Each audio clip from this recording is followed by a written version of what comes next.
എന്റെ സ്ഥാനത്ത് പ്രാർത്ഥിച്ച് വേണ്ടുന്നതായിരിക്കുന്ന ക്രിയാക്കളുടെ വാക്കൾ ചെയ്ത് അതിൽ പ്രകാരമായിരിക്കുന്ന ഒരു ഐശ്വര്യം അല്ലെങ്കിൽ അതിനായിരിക്കുന്നൊരു ഭാവവ്യത്യാസം ഉണ്ടായില്ല എന്നൊക്കെ വിഷമമുണ്ട്. എന്താ കൊണ്ടുള്ളേ എന്റെ നല്ലത്തിന്റെ കാലഘട്ട ആ നല്ലത്തിന്റെ അതേ വിദ്യ പുത്രനൊക്കെ മനസ്സിലാവുണ്ടോ? അത് പ്രകാരമായിരിക്കുന്ന ആ ചക്രദശയില് മുരുന്നായിരിക്കുന്ന ദോഷവശകള് എനിക്കൊരു പരിധി വരെ നമുക്ക് സാധിക്കുന്നു. അതുകൊണ്ട് പ്രകാരം അനുഗ്രഹമായിട്ടല്ലേ ഞാൻ അറിഞ്ഞുകൊണ്ട് പ്രവർത്തിച്ച് വില ബോധ്യപ്പെട്ടിയോളാം. പോരെ ഒന്നും വേണ്ട, എന്തെങ്കിലും വിഷമഘട്ടങ്ങൾ ബോധ്യപ്പെട്ടാണ്ടോ? ഉത്തരവായില്ലേ? ഉത്തരവായില്ല.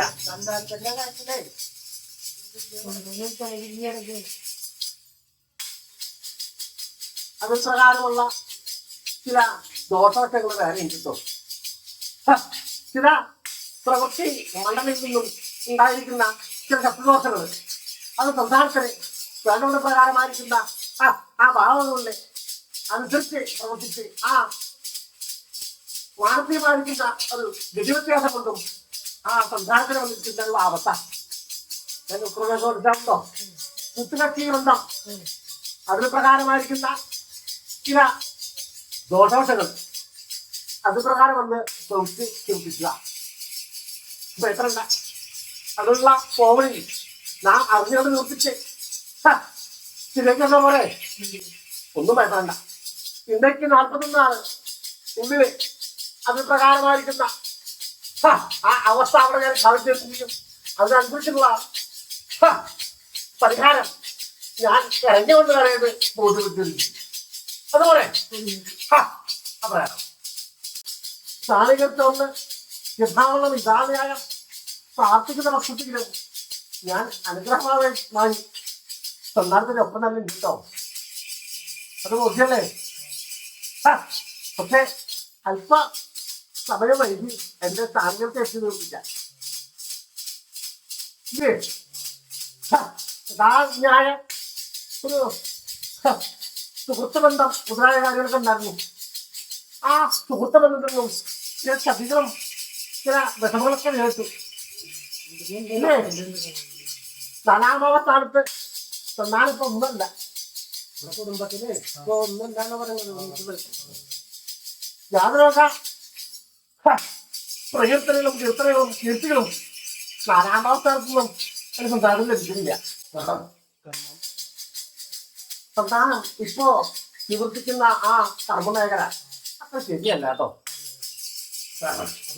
അതിൽ നിന്നും മാറി നിശ്ചയിക്കുക. അത് കൂട്ടേ കൂടിയില്ല കേട്ടോ.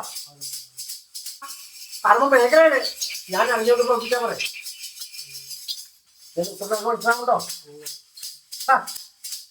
അത് പ്രകാരം പ്രവർത്തിച്ചാൽ മാത്രമേ സംസാരത്തിന് യോഗ്യമുള്ളൂ കേട്ടോ. വ്യാപാരപരമായിരിക്കുന്ന ഒരു ഭാഗത്തിന് സംസാരത്തിന് യോഗമില്ല.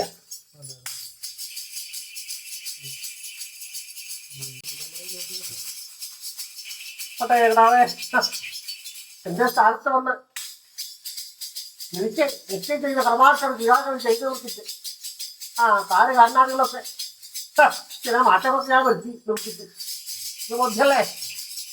അതിൽ പ്രകാരമായിരിക്കുന്ന നിഷ്ഠകളൊക്കെ അനുസരിച്ച് എന്റെ ഹോമർത്തം ചൊല്ലിന് കൊടുത്തിട്ട് എന്റെ സപ്രീത സമർപ്പിക്കുന്ന അർത്ഥം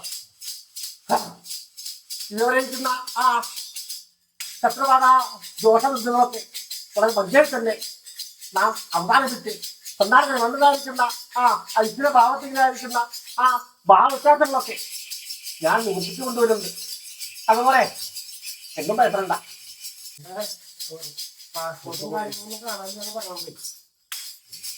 സന്താനത്തിന് ചില കുസൃതികളൊക്കെ ഉണ്ട് ഇല്ലേ? അതെല്ലാം നാം നോക്കിയുണ്ട്. കുസൃതി സംബന്ധമായിരിക്കേണ്ട ഒരു ഭാവത്തില് നഷ്ടപ്പെട്ടതല്ലേ അല്ലേ? ഉണ്ടെങ്കിൽ ഉണ്ടെന്ന് പറയോ? ഭയപ്പെടണ്ട. അടുത്ത് തന്നെ നാളെ അതെന്താ വഴി ഉണ്ടാക്കിയായിരുന്നു പോരെ. അപ്രകാരം വിഷമക്കത്തകൾ അനുഭവിച്ച് നമ്മളോട് പ്രാർത്ഥിക്കാത്ത നാദികളില്ല അല്ലേ? എല്ലാം നാം മനസ്സിലാക്കുന്നു കേട്ടോ. ഒന്നും ഭയപ്പെടണ്ട. അന്നും മുൻ സന്ദർഭത്തിൽ എൻ്റെ പെണ്ണുപിള്ള അന്ന് നിർമ്മിക്കപ്പെടും. ഞാനൊരു കാര്യം കൽപ്പിച്ചിരുന്നു, ഓർമ്മയുണ്ടോ? അതൊന്നും ഇപ്പൊ വേണ്ട കേട്ടോ. അതിനുള്ള പ്രകാരം എൻ്റെ തിരുകൽപ്പന കേട്ടു കൊടുത്തിട്ട് മാത്രം അത് ചെയ്താൽ മതി. ഇപ്പോ അതിലൊന്നും നിൽക്കണ്ട കേട്ടോ. അത് പ്രകാരം ഞാനിപ്പോ ഇവിടെ വിളയാടിക്കൊണ്ടിരിക്കുക. സന്താനം 2 ദിനം മുന്നേ നമ്മെ അതികഠിനമായി പ്രാർത്ഥിച്ചില്ലേ? ഓർമ്മയുണ്ടോ? ഒരു ദിനം നിദ്ര ഇല്ലാതെ കണ്ട് ഇരുന്ന് നമ്മെ പ്രാർത്ഥിച്ച് ഓർമ്മയില്ലേ? നാളെ ഇവിടെ മനസ്സിലാക്കണ്ട്. എന്റെ പെണ്ണുപിള്ള ഒന്നുകൂടെ വിളിക്കണ്ട. ഞാൻ രക്ഷിക്കും എന്ന് നിവർത്തിച്ചാൽ അത് രക്ഷാസ്ഥാനത്ത് നിന്ന് പ്രവർത്തിച്ച് എന്റെ പെണ്ണുപിള്ള യാതൊരു ഭാവത്തെങ്കിലും വിഷമിച്ച് ഈ സ്ഥാനികത്തിൽ നിന്ന് ഇറങ്ങി പോകാൻ പാടില്ല കേട്ടോ. കൂടെ തന്നെ നാമുണ്ട്.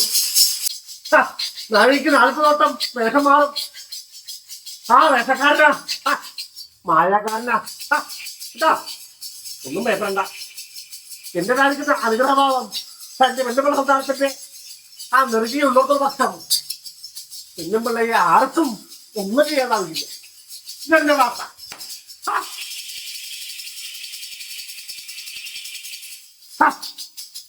അപ്രകാരം നമ്മൾ ധ്യാനിക്കുന്ന പക്ഷം മുടക്കാതെ കണ്ട് പ്രവർത്തിക്കാം. പല കാര്യങ്ങളിലും ഞാൻ അറിഞ്ഞു കണ്ടുവന്ന് കരുതി ബോധ്യപ്പെടുത്തില്ലേ? എനിക്കറിഞ്ഞു. എല്ലാ വർഷങ്ങളും നാം ബോധ്യപ്പെടുത്തി. നല്ലവരാണോ കെട്ടവരാണോ എന്നുള്ള ഒരു ഭാവത്തിക്ക് സന്താനം പ്രാർത്ഥിച്ചപ്പോ നല്ലവരെയും കാണിച്ചു, ദോഷമുള്ള ആളുകളെയും ഞാൻ കാണിച്ചു ഇല്ലേ? കാണിച്ചു. അപ്രകാരം ഒന്നും ഭയപ്പെടണ്ട. എന്റെ ഈ സ്ഥാനികർക്ക് വന്ന് പ്രാർത്ഥിക്കാം. നാനാഭാവ സ്ഥാനികർക്കും സമൂഹ പ്രാർത്ഥന കൊടുക്കണ്ട. അത് പ്രകാരം ചെയ്തു ചോദിച്ചാൽ വേദവണ്ണ പ്രകാരമായിരിക്കുന്ന എല്ലാ അനുഗ്രഹവും ചൊല്ലിക്കൊണ്ടുവന്ന് സന്താനം മനസ്സിൽ ആഗ്രഹിച്ച പ്രകാരം തന്നെ എല്ലാ കാര്യകാരണാദികൾക്കും ഞാൻ പറഞ്ഞിട്ടേ അപ്രകാരം നാളെ വേണ്ടും വേദവണ്ണ പ്രകാരം നമ്മെ ധ്യാനിച്ച് നമ്മോട് പ്രാർത്ഥിച്ച് നമുക്ക് വേണ്ടതായിരിക്കുന്ന അനുഷ്ഠാന വിധാനം ചെയ്തു കൊടുത്തിട്ട് നമ്മെ പ്രാർത്ഥിക്കാം. അപ്രകാരം ഏവർക്കും അഖില ഐശ്വര്യവും പങ്കു ചെയ്ത് കൊടുത്തു കേട്ടോ. യഥാസ്ഥാനത്ത് കുറിച്ചോടാവും.